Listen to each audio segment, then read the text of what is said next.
Moses is in a hypothetical situation because he hasn't even done anything yet, but he's just playing out the possible after effects of his obedience. What if they? But on the other hand, it's not hypothetical at all. It's historical, because Moses is afraid of the same rejection that he experienced 40 years earlier, recurring. For it was 40 years earlier that Moses had killed an Egyptian in defense of his people.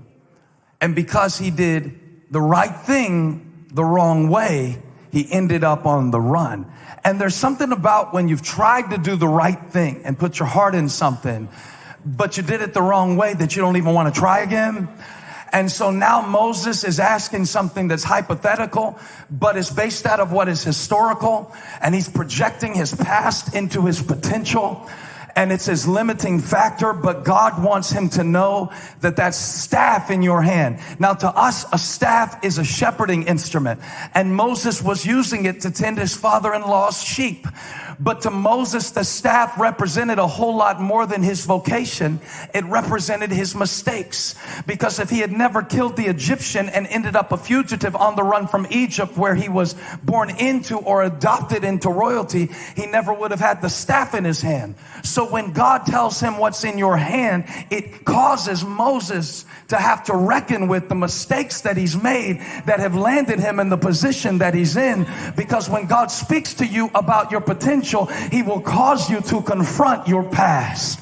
Touch somebody, say, handle it.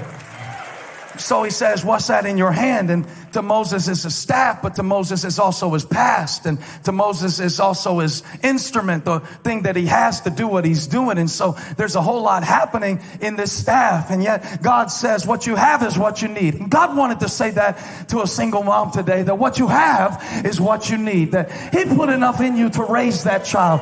He foresaw that you would be in the situation, and he compensated for what others didn't give you by putting a resolve and a grit and a determination in you. How are you handling it? It's not the woman you married. It's how you handle the woman that you married that determines whether you get the marriage that you want. Now, the selection process is important. Come on with me. I'm moved by that because I get caught up in what I don't have. I know you don't. I didn't say you did. I said I do. Get caught up in what I don't have. But here's the thing the Lord is teaching me. It's less about what you have, and it's more about how you handle what you have. I'll prove it to you. All right. Go on Netflix. Put it on, I think they have this on Netflix, 30 for 30. It's a documentary series from ESPN. Put it on Broke. Put it on the one called Broke. It will show you athletes that made millions of dollars, and by the time their careers were over, they were in debt. Because it's not what it's what you have. Say it again. You can cook better with good ingredients, but I'm saying that somebody might be able to take your same ingredients and make something delicious. Because it's not what you have, it's how that determines what you do. I found out that teenagers think they're busy. They do. They'll tell you, I'm busy. How you doing? Because if you don't have a baby, you don't know busy.